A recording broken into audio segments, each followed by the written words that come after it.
maturity is about being able to grapple with ambiguity and moral complexity and the world that lives between these simplistic binary choices. And that's where I find myself right now, is where I'm trying to live in all of things now, is really being aware when I'm looking for simplistic stories like, oh, this political ideology will change everything. That to me is childish thinking, and we need to learn to grapple in the messy reality in the middle. I study the patterns of the universe. Masters to the brain. Virtual your mind. Talking about your life. Fundamental principles. Philosophy. What is and what is not true. Those who know themselves. Being better every single day. Hello, once again, and welcome back to another episode of the Think Grow podcast, where personal development meets real life. I'm your host, Ruben Chavez, and today I'm speaking with a gentleman named Rob Hardy. Rob Hardy is an undiscovered gem on the internet, I would say. He is a marketer. He's worked as a marketing consultant. He is a musician, and he has a background in filmmaking as well.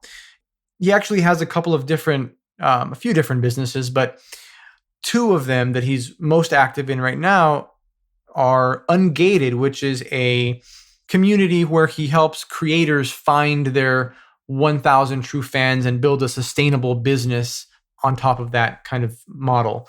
And then the other one is called Citizen Within. And Citizen Within is a place where he tries to sort out political and cultural issues, look at them from various angles, and talk about them in reasonable and balanced ways. So anyway, we actually met through quite an unexpected channel, I would say.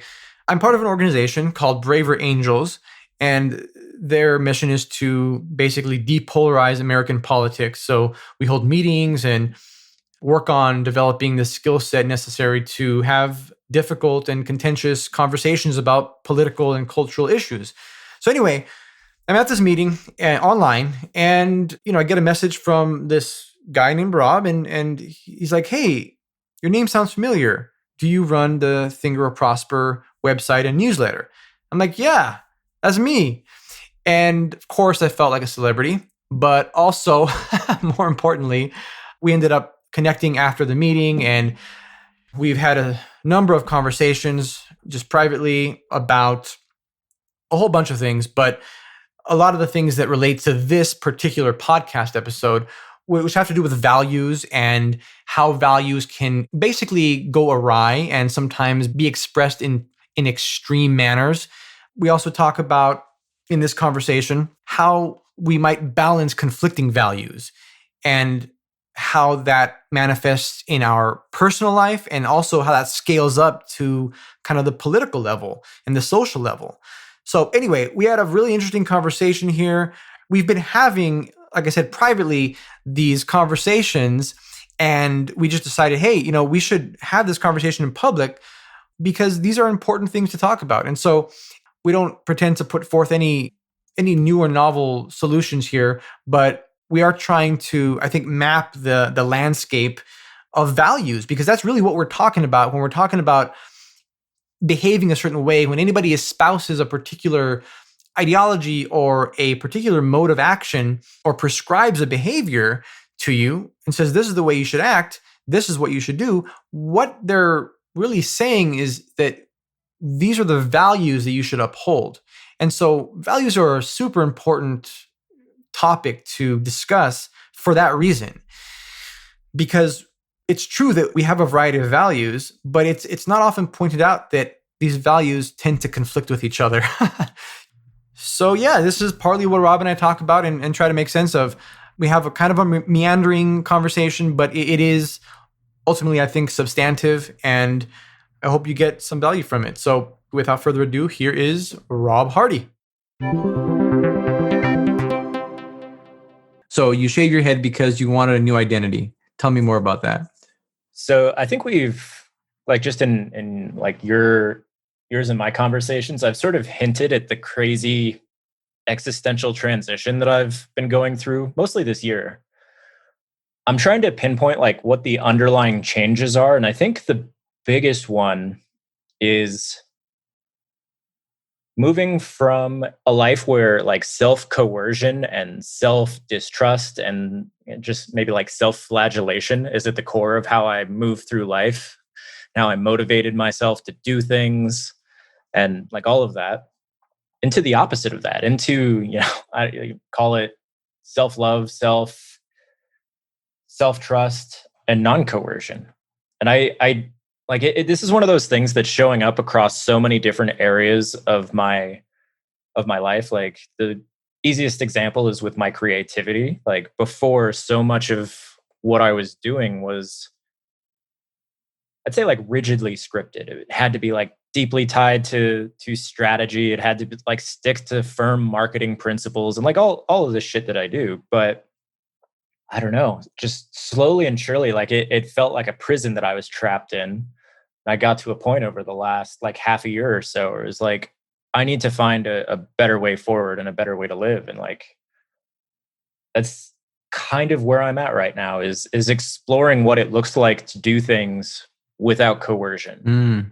And I don't think I'm doing a very good a job of explaining this, but it's a really fucking profound shift. Like, and maybe a better example would be food. Is like I've just like lifelong struggles with overeating, with eating things I shouldn't, and then really putting myself in a mental bind where it's like, oh, I'm craving pizza today. And then I would get stuck between kind of a rock and a hard place where my better self would be like, don't eat that pizza, Rob. You know pizza's bad. Then, I don't know, addict self would be like, but I want it. It'll make us feel better. And I think a big part of what I've been learning how to do is use kind of mindfulness to even like zoom out from that whole dynamic and just sort of observe it. Cause I like when you're stuck in that dynamic, when you're just pinging and ponging between like these two binary points, like it creates immense amounts of tension and immense amounts of, I think tension is the word. And in that tension, like very often it leads to you doing the thing that you don't want to do, which then leads to you feeling like a piece of shit. And it just further spirals out of control. But when you learn to step back from it and say like, oh, that's an interesting dynamic that's happening in my head right now. It sort of like restores agency. And in that other dynamic, you don't have to coerce yourself to do the right thing because somehow you've broken this stupid cycle that you're stuck in. And I don't know, is any of this making sense? Like Yeah, no, it's resonating on several different levels. It is a deep, I think, idea because it's, I think, hinting at identity in some way and a shift in identity.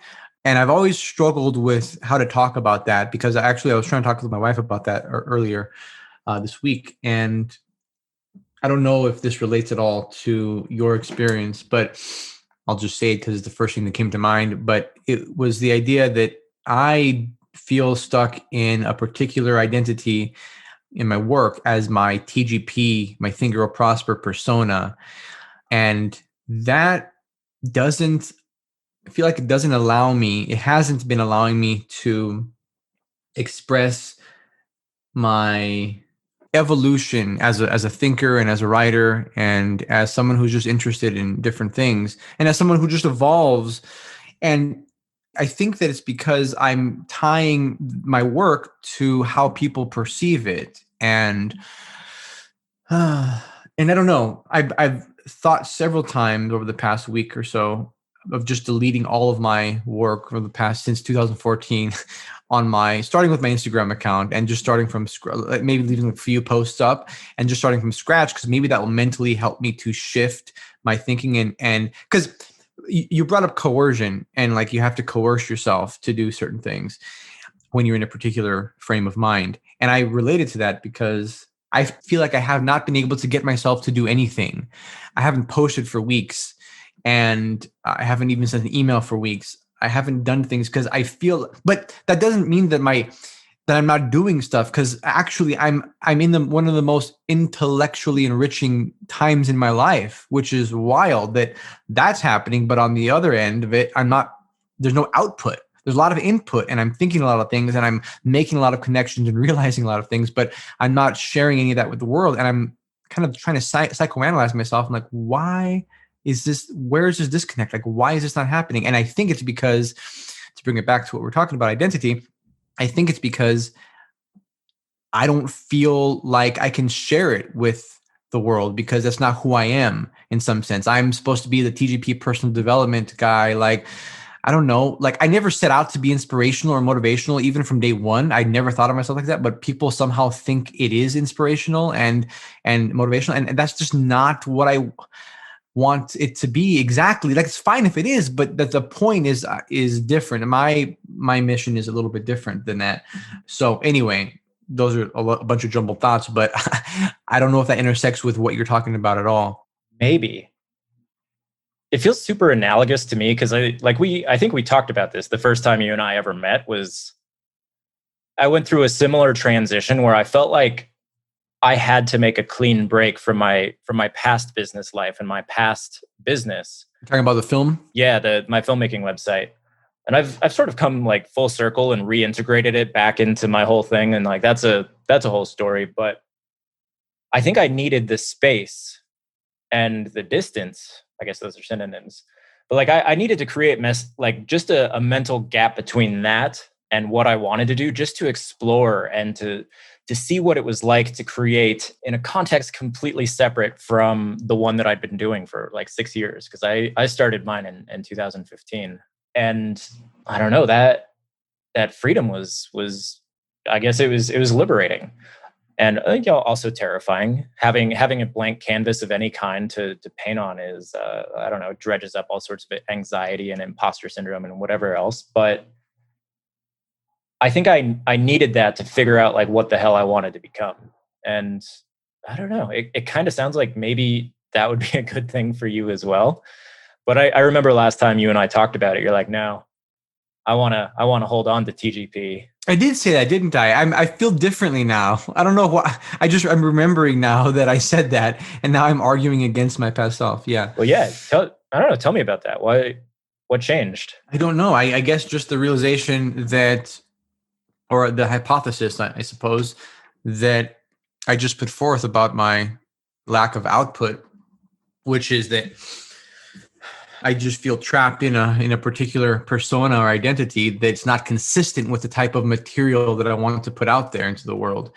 And so that mismatch is preventing me in some sense from, at least psychologically, from putting out what I want to put out in the world. Namely, kind of the stuff that we've been talking about, in our private conversations, like the exploration of values and how that relates to politics and citizenship and, well-being, of course, more broadly. But I don't know why I feel it's so unexplored, such unexplored territory, and so taboo for me to post, because it has to do with the same stuff that I've been talking about. Just kind of, it's an elaboration of the same principles and same ideas. It's a little bit more maybe technical and a little bit looking at these concepts in more in depth. It's not necessarily inspirational quotes, and maybe that's what I'm concerned about, is because it's like you could post a quote, that's fairly easy to grasp, and it's a one-liner. And people get it, people are scrolling and they're like, oh, this is nice, But then if you try to unpack a more complex concept in more detail, then people become a little bit more less attentive, shall we say. And so maybe I'm projecting that fear, like, will they get it, whatever. But I think that's infantilizing my audience in some degree. Yeah, I think you're right. And I guess because I think that's a completely natural fear, right? Is you've done something for a long time, it's worked, people have liked it, and you've built a business on top of it. And I think we're all just hardwired fundamentally to do more of what we know intuitively, deep in our bones, works. Yeah. But I also think there's a reframe here, and like, what's the best that could happen if you were to make this shift and really lean into it? Yeah, well, I think that the answer to that is something like, I wouldn't have to coerce myself into creating content or writing. I could write and communicate the ideas that I want to write about. That would be easier. I mean, I'd had more fun, frankly, because I beat myself up for not doing what I think I should be doing. But it's because I have an idea for something I could put out there, and I'm like, oh, that's not consistent with TGP, and so there's just constant energy suck of beating myself up for not doing something. So I could, I'd have more energy, have more creative energy. To bring things back to me for a second, because who doesn't want to talk about me? Please. I stole your floor, actually. Well, no. This is coming back to you. You haven't gotten out of this. But this crazy existential transition I'm going through, like on one side is coercion and force and, like I think I keep saying flagellation, but it's just like beating myself up over things that I think I should be doing. And I'm trapped in all of these rigid mental stories and expectations and all of that shit. And it's just a shit way to live. Like just all the way through. And then on the other side, obviously you have non-coercion, but the thing that I think it's really marked by is play and fun and curiosity and just like putting shit out into the world because you want to and seeing what happens, viewing it as a tasty little experiment, seeing who else it might attract into your world, and then like making friends and like then working with your friends to make more cool shit. And like it's just a different mode of being, but at the core of it is play, is having fun, is listening to those voices in your head that say like this is the direction, and then being like, okay, voices, let's do this. Yep. No, that's true. You make a good point. That's fun. It's exactly how I started Think Grow Prosper, actually, was by posting things that I just thought were interesting, that I wanted to keep in mind with no expectation of the outcome. So part of it is I have more responsibilities now, and I feel at least like I need to have, there are some expectations of me.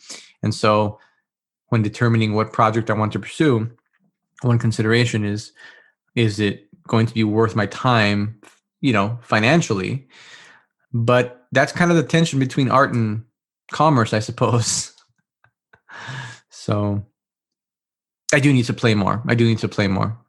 Is that what you found has been a breakthrough for you? Because I know you mentioned to me that you have kind of opened the creative floodgates recently. Yeah, and I'm still experimenting with all of this, because I do know that there is value on both sides of this divide, so to speak. Like, on one side you have like total flow and freedom and no coercion and no real guidelines whatsoever. You're just like flowing through life and going with it.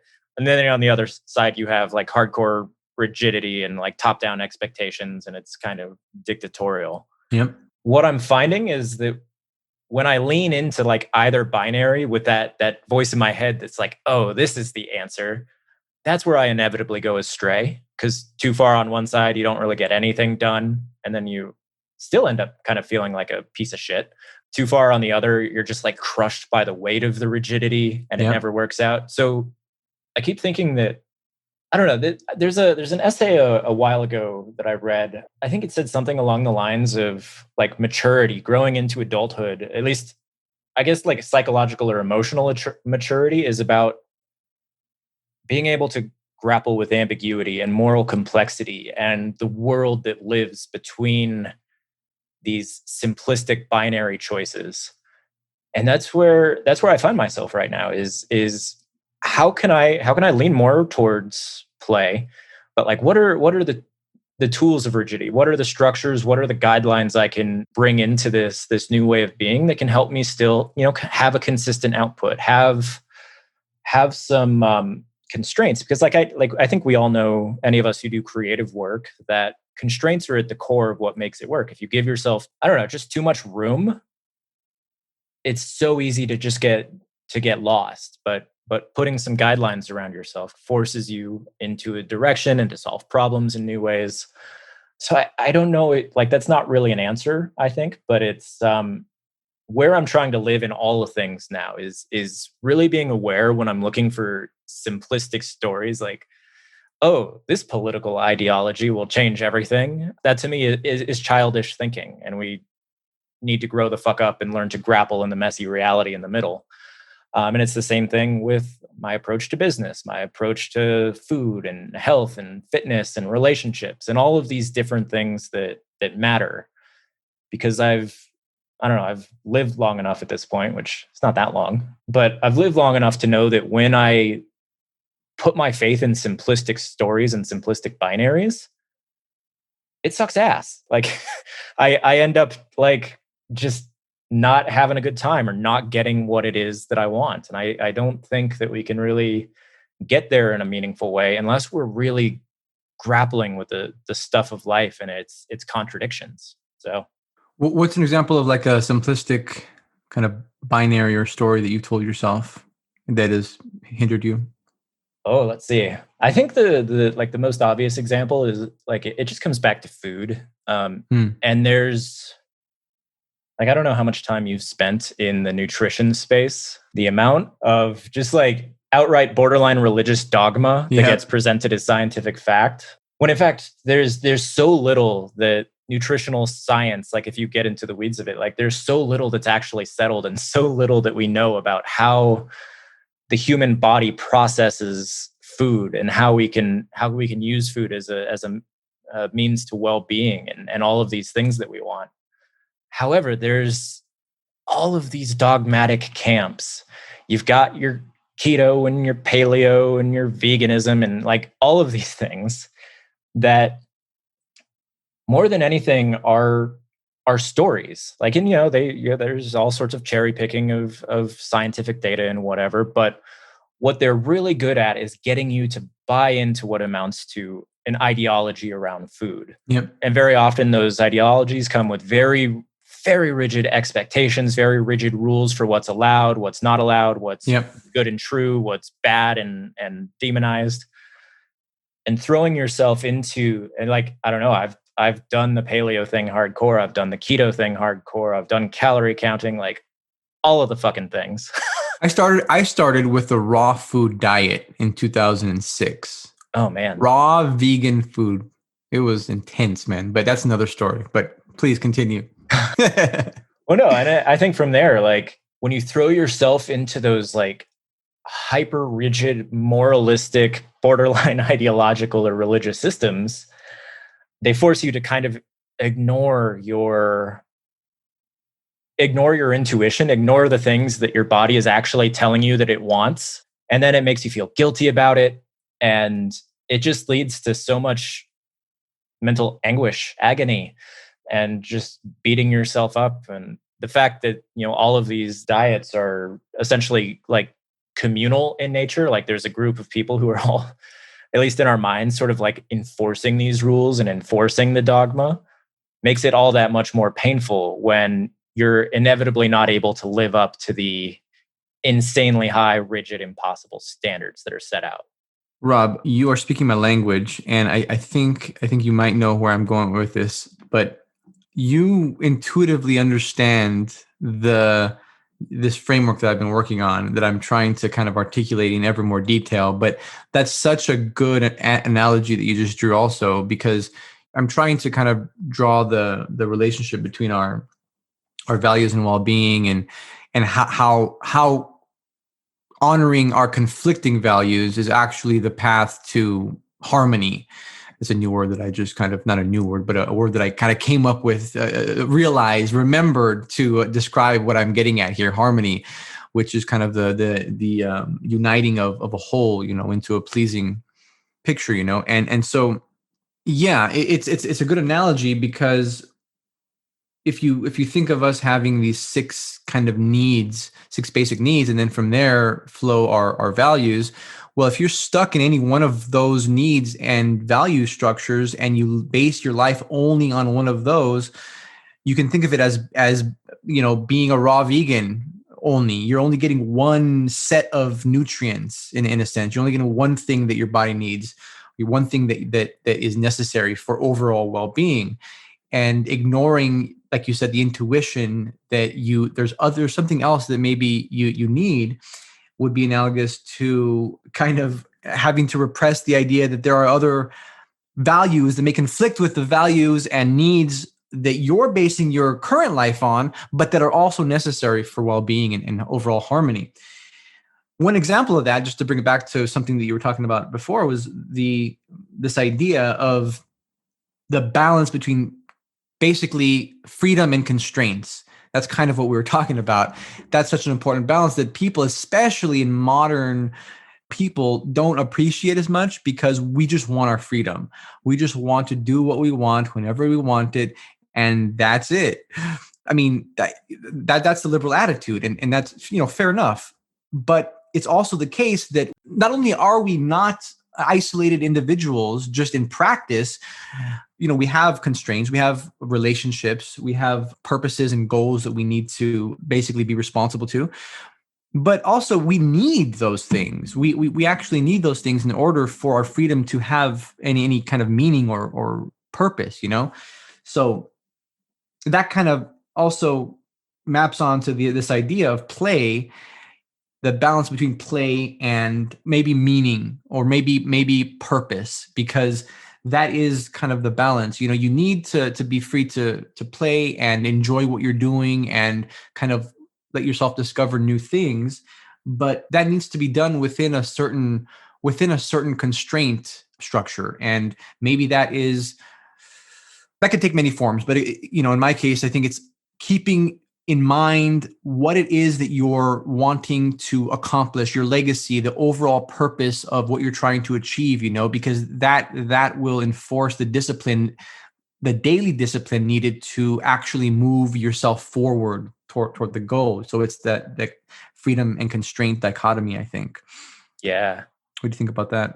I think a lot of things about that. I don't know where to go other than like too many points. I agree. And good stuff, Ruben. No, the other thing that I would maybe like layer on top of that, and that I've sort of been discovering, because coming from the personal development space, there's sort of like a religiosity around like habits and daily discipline, and show up and do it when you don't feel like it, and like this is another one of those sort of dogmatic systems that you buy into, and then it's kind of impossible to really live up to it in practice, because we're all human. And I guess the balance, like pulling back, and what I've been discovering is that it is like life is seasonal. Life comes in waves, and in every season, different sets of tools are required. And there might also be a season that is purely defined by play. Yep. So there might be a season for play, and there might be a season just for like buckling down and having rigid structure, because that structure is required for some meaningful goal that you have. Because I don't know, if you're writing a book or some shit, like it's probably going to be very beneficial in your life if you get up at 5 or 6 in the morning every day and write for 3 hours before everybody else has gotten up, while your mind is still fresh. Like that's going to, result in better work. It's going to result in you chipping away day by day at a very big, ambitious, difficult project. And by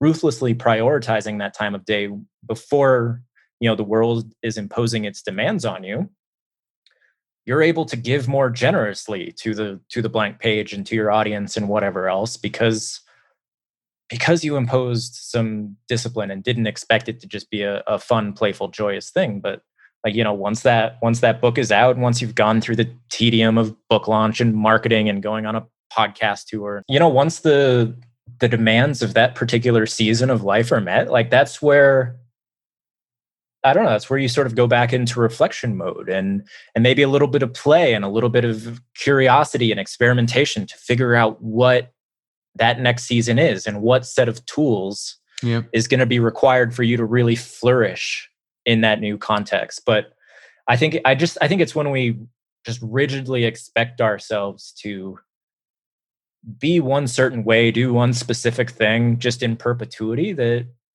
like, and again, it might be the right thing for a specific period in time, but eventually it won't be. And we'll feel that intuition that our needs or our values are not being met, to bring it back to the Rubin model. And it's where that dissonance lives, that we start to get kind of trapped by these rigid ideologies or these rigid ways of thinking and expectations that we buy into. Yes, yes, I completely agree. The way that I conceptualize that is that as organisms, we have these particular needs, and then out of those needs arises our value systems, like we need autonomy, so we value self-expression, let's say. But what allows us to enable that self-expression? Well, it's a character trait of sorts. The character trait, let's say maybe of courage, maybe that helps us to express ourselves, maybe openness, something like that. You can think of traits as an evolved pattern of behavior that help us to meet our needs and uphold our values. And the reason why they evolved is because in our evolutionary history, we've had the environment always changes. And the environment is never static, both social and physical. And so there have been niches where we need extroverts. There have been niches where we need introverts and everything in between, and where we need people who are courageous, where we need people who are more, exploratory, but then we need people who are more reserved and conservative in their views and, keep the tribe safe. And so anyway, there's a place for all these different traits. That's why they're all there, and so that's a useful thing to know. It's like, we have them in varying degrees, of course, like people differ in their personalities. That's what personality is. It's like a set of traits and kind of a set of value systems in some sense. And so it's just important to know that, like you said, that's kind of the technical reason why you don't want to get locked into one way of doing things, one way of thinking, one way of eating, one way of being, because the environment is going to shift and the culture is going to shift. The social dynamics in which you're embedded are going to shift, and you're going to need to adapt. And so that's why my message that I'm trying to articulate is, let's identify the full range of values and therefore the full range of character traits and just traits in general that we have within us, that have evolved within us. If you're Homo sapiens, you have them in us. They may not be exactly the same as someone else, but you have them within you. And let's honor all of them. Now, the problem with that is they conflict.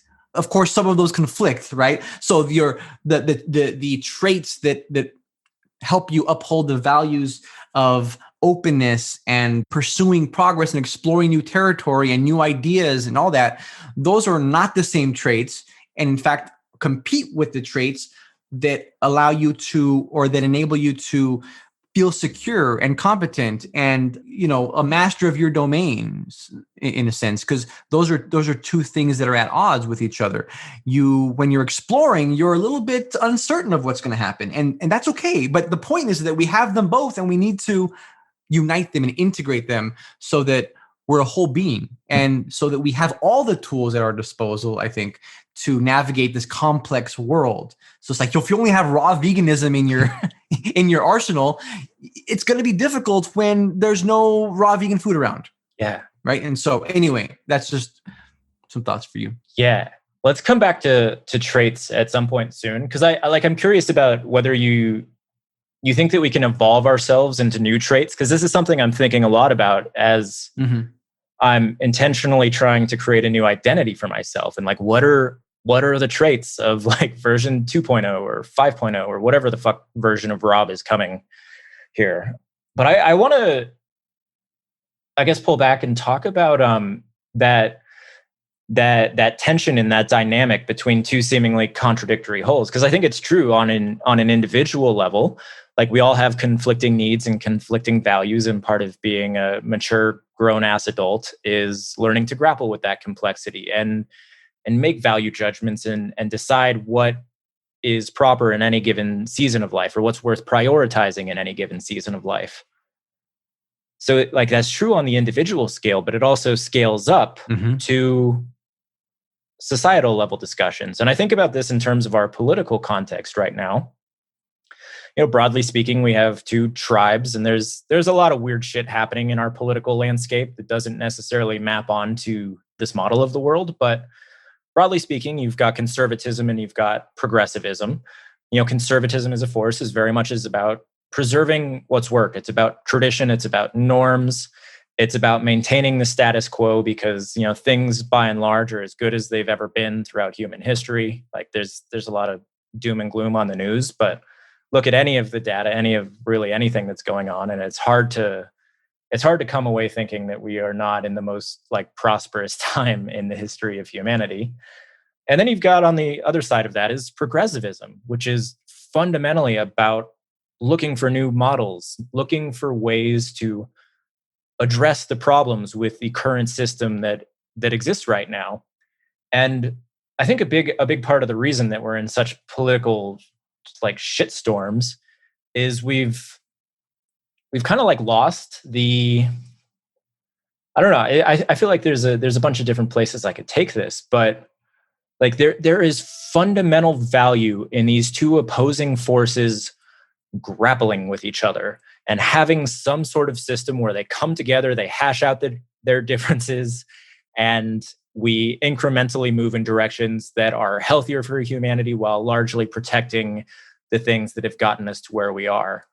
And where it feels like I'm taking crazy pills is that it feels like our instincts now are to buy into these hyper simplistic stories like, oh, if progressives win the day, change all of the underlying assumptions of how our government works and undo the entire system of checks and balances and have complete and total domineering power over half the country, that'll solve all our problems. Then we'll all live in harmony. And it's the same thing on the other side. Is it instead of grappling in the middle and compromising and moving in a healthier direction, slowly but surely as a whole, we're playing these domineering power games where the goal is just to dominate the other tribe. And that's where you get into these really mortifying, authoritarian, totalitarian instincts. And that's where it feels like we're moving right now.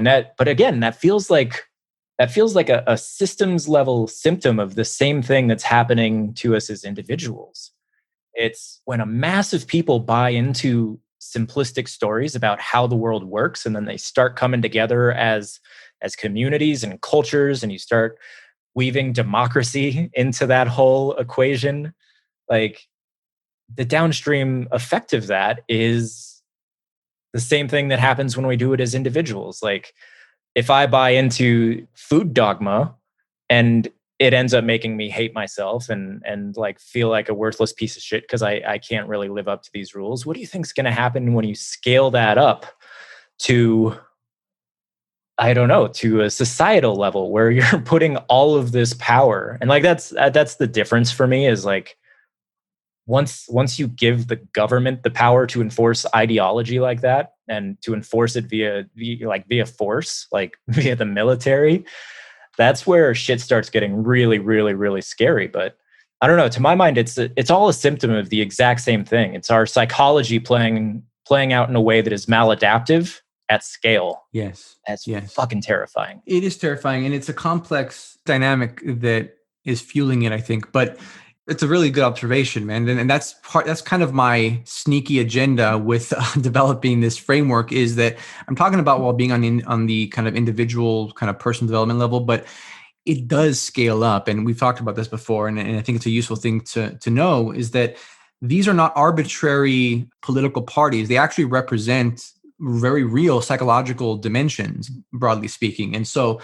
And that is, if you want to think about it in a really low resolution way, it's like the impulse to change things and to experience, explore new territory.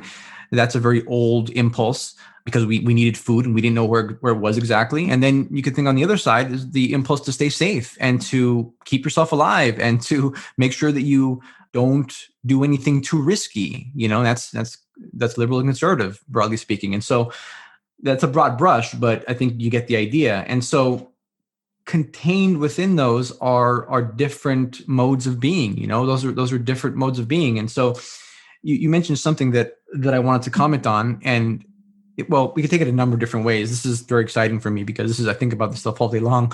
But this craziness that we experience in the political landscape, sometimes I think it's a result of forgetting about the full range of values that exist within us. Like, I want to ultimately help people understand that the people who they consider their enemies or their opposition, they're using the same ethical system and same values as they are, just in different ways. Here's one example that I'll give you. I want to see what you think about this.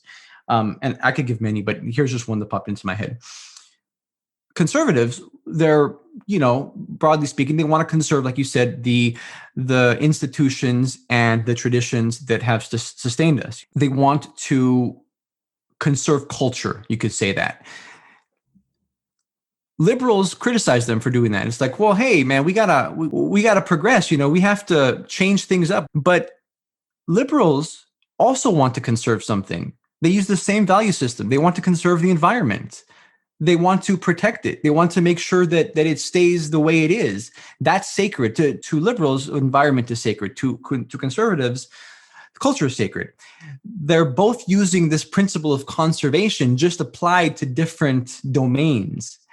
And that, I think, is so interesting. We can do that in a bunch of different arenas, but just that little glimpse into the psychology of what's going on, I think, is so telling, because it's like, from that entry point, you can see, like, if you're liberal, for example, my hope is that you can see that, and I'm not making this is like based in psychological research. You can check out books like The Righteous Mind and Jonathan Haidt's work, but you can see from just that little kind of analogy there that if you're a liberal, like, okay, I get it. You want to conserve something's sacred to you, something's important to you. You think that by conserving this, it's going to benefit the group as a whole, and it's going to benefit us and keep us stability. They're both after stability.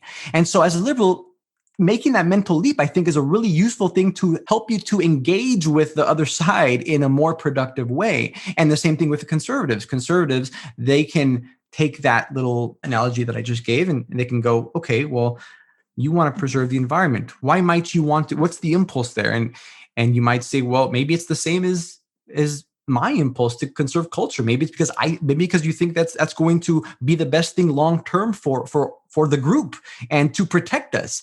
And so I would say that the motivation there is, in both instances, is a need for security.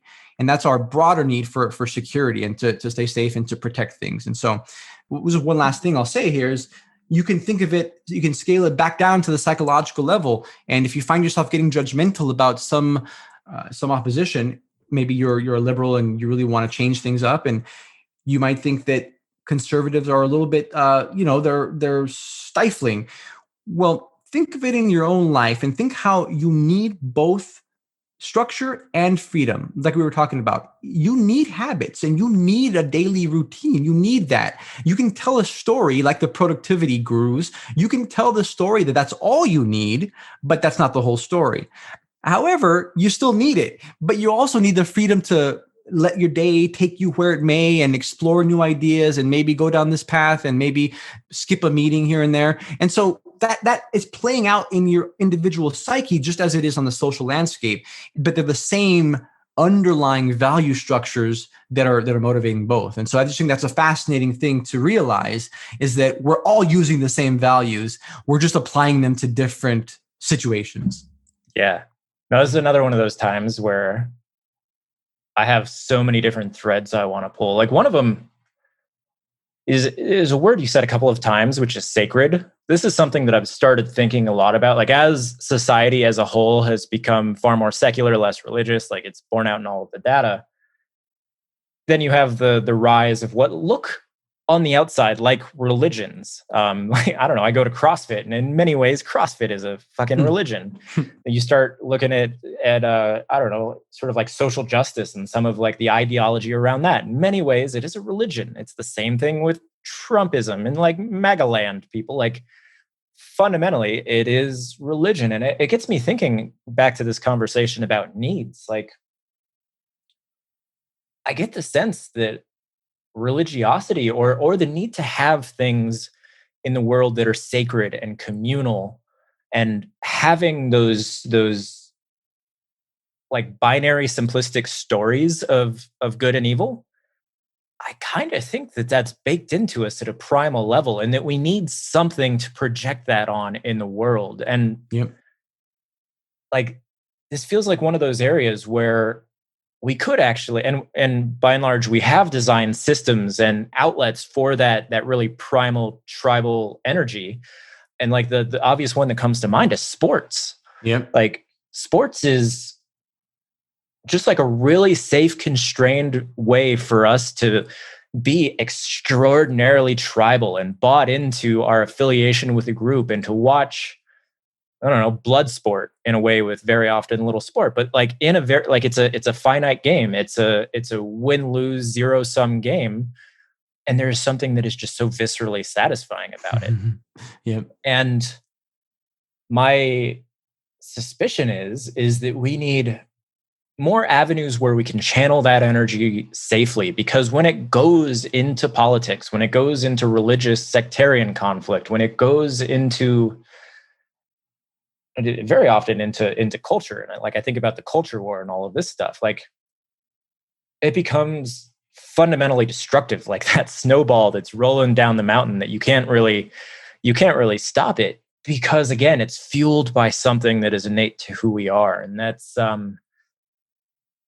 what scares me more than anything else, is I think we're in this ecosystem now that is like the perfect combination of, I guess, perfect combination of factors between the way the media works and the incentives that drive so much of the media business are like hyper partisan political conflict, mixed with so many of these innate needs and desires and impulses that we have, mixed with the internet that connects us and lets a lie travel all the way around the globe before like the truth has time to put its shoes on, or whatever the old saying is. Like, there are so many factors converging at once that make everything feel so precarious and so dangerous that, I don't know, like, this is what led me to being like, oh shit, I need to write about politics more, and like the intersection of politics and psychology, because these things are clearly so intricately connected, and clearly it scales from the psychology of an individual all the way up to like these giant social emergent cultures and things like that. So I don't know, that's all I've got. Yeah, it does scale. I started with personal development, I started with like the classic success books when I was like 18, the old school Napoleon Hill and Dale Carnegie and all that stuff. And that's cool, but then you realize, where do these ideas come from?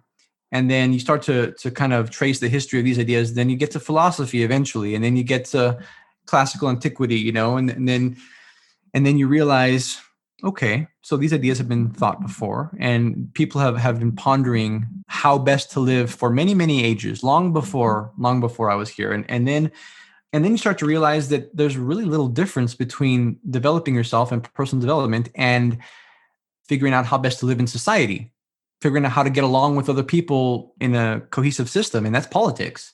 And so it's a strange, there's no fine line there actually between the individual and the collective levels. That's what you realize when you really get into the weeds. So in a sense, we're talking about both. I wanted to comment on a couple things you said. It is useful that we have these channels to kind of direct the natural impulses that we have, like for example, you pointed out sports. That's a kind of a domain in which we can channel our impulse for tribalism, in a healthy way, I would say. And I think that is the key, actually, is one of the principles that underlies this framework that I'm trying to build is that, and this isn't a new thing. This, I think Jung and other psychoanalysts pointed this out. Like, if you don't express something, a deep need, if you don't express a need in a healthy way, you will get that need still. It'll just be in an unhealthy way. It'll just be in a maladaptive manner. And so that's what we see sometimes, I think, with these very one-sided movements and narrow-minded ideologies, is they're trying to get a need met. I think that pretty much all of our behavior, if not most, at least most of our behavior, is us trying to meet needs, trying to meet very basic needs. Now, some of these needs are indeed like primal and basic, like survival or food or whatever, but some are more nuanced and lofty, like you mentioned something that I would classify as meaning, like the sacredness and the need to, be part of something bigger than yourself, which is what a lot of these movements are rooted in. That's our impulse for meaning. That would come under the rubric of meaning, I would say. If you look at any practice that persists throughout time, like religion, like sports, or anything like that, you can't just write them off as kind of, anomalies or weird things. Like, you have to think, like, what's driving that? And it's a need. We're trying to get a need met. When you're a parent, you read about kids and their behavior when they're really little and what it's motivated by. And most everyone says they're just trying to get needs met. They're never wrong, because they're just trying to get a need met. Well, we're all kids who grew up, and we're just trying to get our needs met. We're organisms. We're a particular kind of creature that has needs, that are trying to get their needs met. So when we're engaged, what are we doing when we're engaging in sports? What are we doing when we're going to temple or to church and ritualizing all these things? It's like, what's going on there? Well, I think we're trying to get needs met. And in those cases, it would be the need for connection and meaning, respectively. And so that's for me, a useful way to look at it, because what we ultimately want to do, I think, and tell me if you agree with this, is we need to be real with ourselves about the kinds of creatures we are and about what we actually need, what we're after.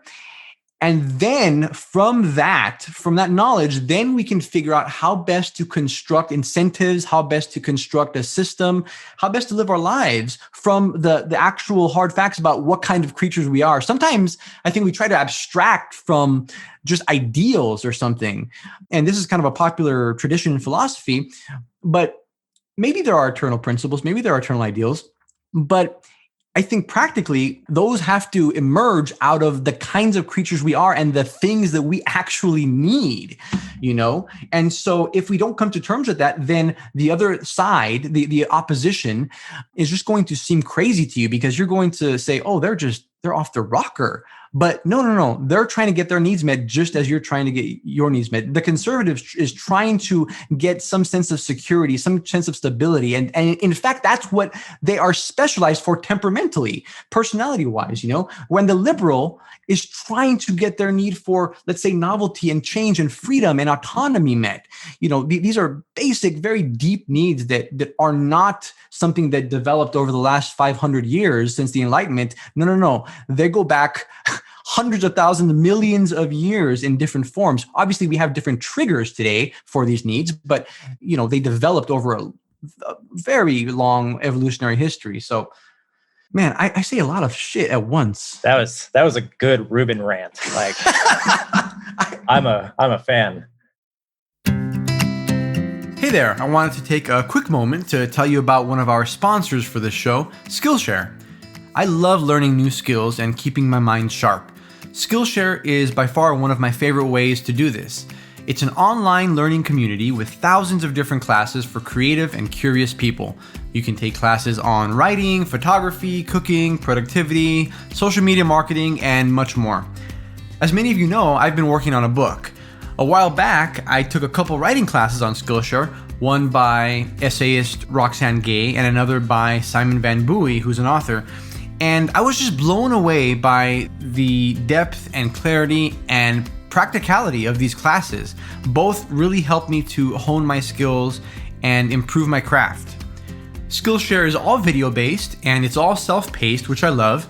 And most classes are under an hour with short lessons to fit any schedule. I'm talking like 10 minutes per lesson in most cases, which is a very digestible way to break up any new subject. And it's less than $10 a month with an annual subscription.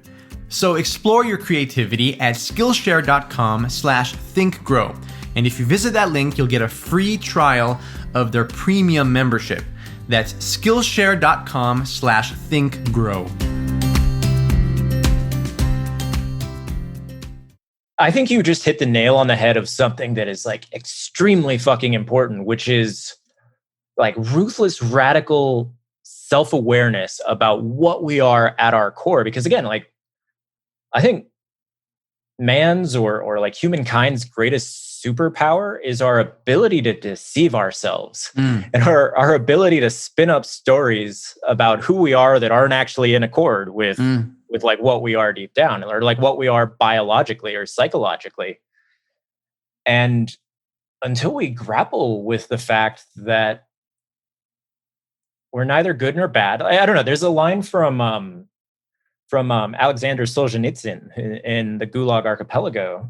It's something like the line of good and evil doesn't run through like states nor ideologies nor whatever, but through the heart of every man. Love that. And fundamentally, that gets at the truth of it. Like we all have by and large the same needs.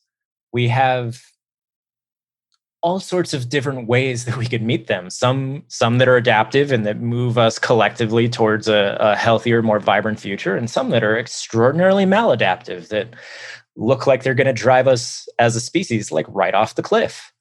But until we grapple with the fact that we're all just, I don't know, like slightly evolved monkeys with a whole bunch of like brain power, but fundamentally just like a whole bunch of needs that we have to get met that are universal across all of us. And like until that's the underlying unit of our thinking, of our ability to design systems that work in accordance with who we are instead of against them, like I don't know that we can really move the needle. I don't know exactly where I'm going with that, but fundamentally it's like radical self-awareness, both at an individual level and then scaling that up to the level of our governmental systems and cultural systems and all of that, because it all kind of needs to be in alignment with that one core truth that we have fundamental, inalienable, immutable needs that are neither good nor bad. They just are.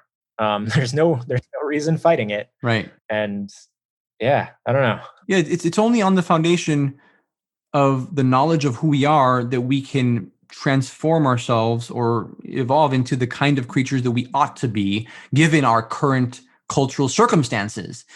And so that's the deal. And there's actually, it's interesting because there's this whole idea in philosophy kind of popularized by David Hume that facts and values are different. You can't get from a fact to a value. You can't get from an is to an ought. There's like this gap here. And I get that. And there's a lot of truth in that. But I think that sometimes makes academics and people who are working on these high level kind of philosophical problems a little skittish about approaching our nature, because even when I've deigned to talk about it a little bit on my stories, on my social media and whatever, you get some people who are like, well, okay, that is our nature, sure, but just because it is our nature doesn't mean we ought to do anything. It doesn't mean it can inform anything. And I disagree, because here's the thing.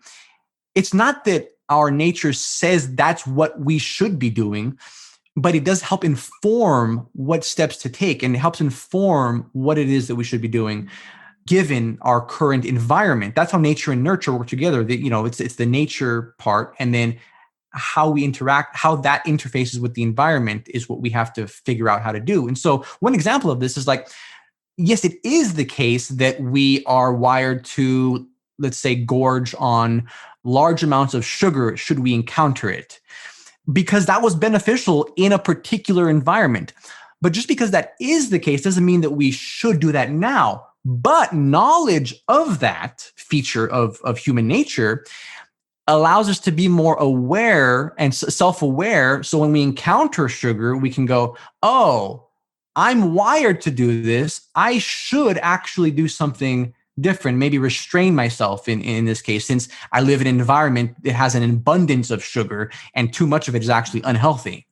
And so that's kind of, I think, the bridge between fact and value. We need to know the facts so that we can make better assessments of value judgments or something like that. So I think it's just because I'm in the middle of this weird transitional phase where I'm sort of like, I'm trying specifically to move from coercion, like what you just said, like, I know sugar's not good. Like I want sugar, but I know it's not good for me. Therefore, I'm going to force myself not to eat it, into this new realm. And like, at least in this context of food specifically, like let's keep it here. I'm coming to realize that I think our bodies are able to intuitively make that choice without us forcing ourselves. And maybe we do have to have that impulse to eat a bunch of sugar only to realize that it makes us feel like shit and bloated and whatever. But that's bodily intuitive wisdom right there.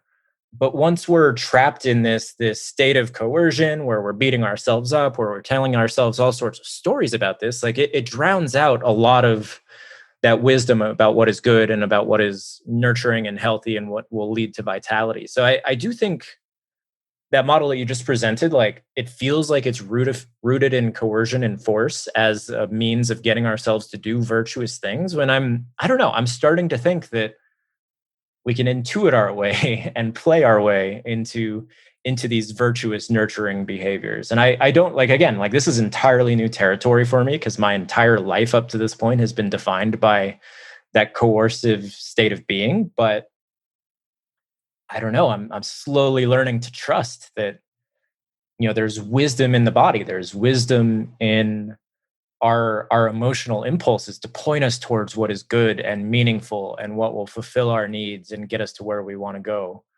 without even needing to bring like hardcore force or coercion into the equation of how we live our lives. Yeah, I agree with you that our natural intuition is very useful as a compass, because there's wisdom. I mean, look, the rational mind is so new. Our thinking and language is so new. There's so much more wisdom in our bodies and in our kind of intuitions in many ways.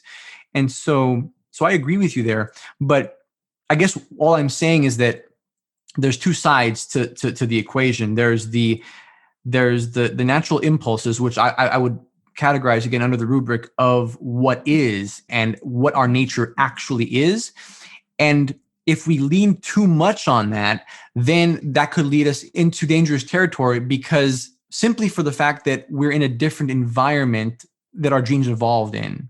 What I mean by that is that, yes, we have to rely to some degree on our natural instincts and our nature. That would be our nature, But if we did that entirely, then we would also do things that were not appropriate for today's culture and are not adaptive, more specifically, not adaptive in today's social climate, in the cultural landscape, that whole thing. And that's kind of the balance we're trying to strike is, what is our nature? Like, you can imagine, without spelling it out, how maybe following our nature might lead to sexual aggression or things that are not appropriate. This shouldn't be played out in the current modern landscape. So we have to know what it is that our impulse is. And I'm not saying to trash it, because you can go two ways here. You can say we need to basically know our impulses and follow our impulses because our biology has the truth. And that's extreme. But then you could also say, and this is what the behaviorists say, the behaviorist school of thought is like, well, biology doesn't matter. It's all environment. And basically all that matters is, like, we can be shaped into any creature we want. And then that leads to, well, you could imagine what that leads to: authoritarian governments, wanting to shape you into whatever you want. And so both are incomplete views. Mm-hmm. It is true that we have a nature, but it is also true that the environment shapes us. So we have to figure out our nature so we can shape it in a way that interfaces with the environment in an adaptive way. Does that make sense? No, and it totally does. And I think, I don't know, there's a quote that I heard, it's in a book, and it might come from somewhere else, but it's in a book called The Psychology of Money by Morgan Housel. I've seen that. Housel. It's really good, by the way. Fantastic book. But it's something along the lines of like, our personal experience makes up like 0.0000001% of what's happened in human history, but 80% of how we think the world works. And again, like, I'm in this space where I'm learning to trust my intuition and that part of my mind that's like, ooh, simple stories. Yeah. It's like, yeah, let's do more of that. When in fact, like, clearly when you extrapolate that out to the scale that you just said, like, if we're all following our intuition, like, are you going to have a bunch of men going around like chasing their sexual impulses in really inappropriate ways? Like, maybe. But if you don't know about that, then if you don't know about that impulse, then you're at a big disadvantage, because then you're going to be taken by it.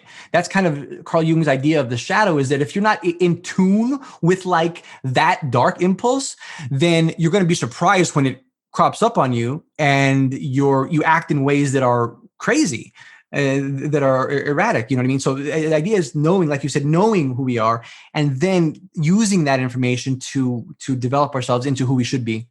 Yeah, well, and to build systems, both personal and interpersonal and cultural and societal, that again are rooted in this fundamental understanding about what we are, neither good nor bad, but channeling those impulses into healthier adaptive formats. And like again, this is where something like sports comes in. Is like I think that is an impulse that we have for like hardcore binary competition, win-lose thinking.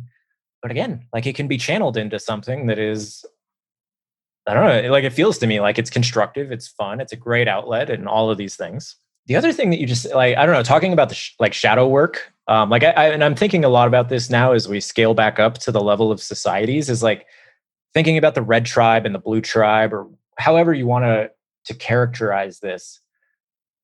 It feels to me like so much of what we hate about them, the out group, whoever it happens to be, whatever side you're on, is just a manifestation of the shadow in all of us. It's like, I don't know, everybody's just hypocritical, like to an absurd degree, where they're clearly projecting something that they do on the other side and like using that as a justification for hatred. Like increasingly, it's not just like, I don't know, like tribal dislike. It's hatred. It's dehumanization. It's, I don't know. That's what scares me, is all of these impulses left unchecked in this ecosystem where we project these things into the realm of politics and power games, inherently leads to things like dehumanization and totalitarianism and like authoritarian control of our institutions and all of this. And like, freaks me the fuck out, man. Yeah, I'm with you. But you made a good point. I think that like to the degree that we reject a need of ours or a particular set of values that we have within us, but to the degree that we reject that and ignore it, we will be hostile to it in other people. It does tie in somewhat with the example I gave between conservatives wanting to preserve the culture and liberals wanting to conserve the environment. It's like, if you don't know that that is the value that you're using, this value of conservation, and you're trying to get a security need met, if you're deluding yourself into thinking that it's something else, then you're going to be hostile when it shows up outside of you, and it shows up, especially in someone who you consider to be your enemy. So it's always easier, in a sense, to deal with things that you haven't recognized in yourself outside of yourself. It's much easier to deal with those things. And that's the idea of projection, essentially. It's like, if you haven't dealt with it inside of you, then you'll deal with it outside of you, and you'll trigger you when you see it outside of you in someone else. Yeah. No, I was talking to a friend of mine who's a Zen Buddhist, and like what she and I essentially came to is that if we all just, meditated more, learn to spot and nurture and accept all of these disparate parts of ourselves, and learn to just fucking love ourselves a little bit, that would have such profound downstream implications through all of the systems of human life, whether it's your interpersonal relationships or your romantic relationships, to your community, all the way up through a lot of these cultural conflicts and governmental and ideological conflicts. Like, so much of it seems to be rooted in the fact that I don't know, what's the old saying, like, man can't sit alone in a room like quietly by himself or something. Or I don't remember what the saying is, but all of man's problems would be solved if he could sit alone in a room quietly for 20 minutes or something like that. Yeah, I forgot who said that. Yeah, that's exactly it. There's a self-awareness problem and there's a self-acceptance problem. One has to come after the other. But so my site is called The Citizen Within for that exact reason. Is I think like a lot of people have that impulse and like that need, like you're saying, for meaning, and that desire to use our energy constructively in this short time that we have on this earth. But we very often channel it into into all sorts of these avenues that don't do jack shit, like yelling at each other on Twitter. Like, it doesn't move. And I think what I want to do is channel again this very human need to matter and to do work that has meaning, that is meaningful to other people, and bridges some of these gaps. Because I don't know, I think so many of us feel that to at least a certain degree, and to channel that energy inward. Because my whole thing right now is like I don't have any illusions that I'm somehow gonna like spawn a new global age of consciousness or some shit. Like, this seems maybe a little lofty, but I always come back to that quote from Margaret Mead that's never doubt that a small group of thoughtful, committed citizens can change the world. Indeed, it's the only thing that ever has. And I really do think there's something to this idea that you get enough people in a room who have done this work, who understand some of these basic truths we've been talking about, that we're human animals, we have a certain set of needs that are unchangeable, and that's the way things are going to be. So how do we design systems that are adaptive, that allow those needs to be met, that allow us to flourish on a collective level? And all it takes is a few people with enough cultural power in a room, or ideally, people in different layers of all of the institutions that can really move the needle, whether they're cultural or academic or governmental or like in nonprofits or whatever. All it takes is a small handful of thoughtful, committed citizens to start nudging shit in a healthier direction. And like, that is really what I want to get to with this whole Citizen Within project, is at least start exploring some of those frontiers of what we can do as individuals, and how we can, again, like, self-reflect and learn a little bit of self-acceptance, so that we can then take that out into the world and lead not only ourselves, but lead in our relationships, our families, our local communities, and then and bring it online. Like, what's it mean to be a citizen on the internet? What's it mean to be a citizen of planet Earth, of this gift that we've been given? So I don't know, man. It's where I'm at. You're doing great work with that website, man, and with the whole movement. I hope it becomes a global movement and change global consciousness, because I really have enjoyed your writings. You're doing very good work, and you're doing work that is actually useful, which must, I think, involve trying to map the whole situation, not just make an argument for your intuitions and your presuppositions about what you think is right. You're trying to map the whole story. You're not just telling your story, you're trying to tell the whole story. And I think that's what we need to be doing. That's kind of what I think that's what we're trying to do in this conversation, is tell the whole story, or at least map the whole story, so that we can know the different parts, and so that we can engage more productively with each other. And so anyway, you're doing an excellent job with the site, man, and I'm going to send people to it. I'm going to make sure people go. I'm going to share it on my social. By the way, I like the you just did a great Rob rant right there. That was a great Rob rant to end on. Yes. Ruben rants and Rob rants. Oh my God. I think this is going to be a series from now on or something. Like, totally. So I don't know. This is just one other thing that has occurred to me in the past couple of months, because like, my background is marketing. This is what I've been doing for most of my adult life to a certain degree.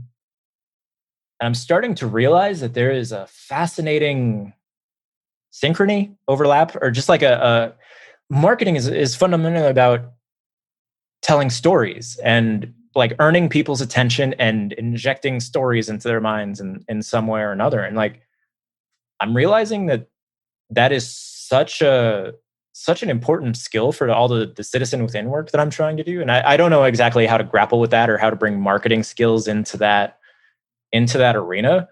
But I guess I just had this oh shit moment. It's like, oh, it feels like all of these puzzle pieces that I've been building like disparately in different corners of my life, or in different sections of my identity for, I don't know, the past 5-10 years or whatever, are now starting to like come together and fit together in a really compelling, interesting way that I never would have planned that, or I never would have thought that it would play out that way. But I think, just to riff on the story idea, yeah, I think the impulse for stories is contained within meaning also. And so all these things when things come together like that, and when things kind of form a unified whole, we kind of get a sense of meaning, and that's something that maybe you're experiencing as well. But that's That's great, man. It's always nice when a previous endeavor helps you build the current endeavor, helps you progress in the current endeavor. So Yeah. I even found that with menial jobs that I had, once I started doing business, my own business, I realized that some of the other kind of more entry-level jobs that I had earlier in my life actually helped me in certain ways. It helped me build systems. It helped me know how to interact with customers and things like that. So anyway, it's always useful when that happens. Yeah. Yep. Love it, man. Dude, thank you so much for taking this time. It's been it's been a while, so I'm glad we got to catch up again. Yeah, I was going to say, I was like, this call would be great, even if it weren't a podcast. Like, I just love me some Ruben rants. Yeah, I'm thank you for letting me rant, and I appreciate it. I think it was fun, man. I think it was a good episode. I think it was a good conversation.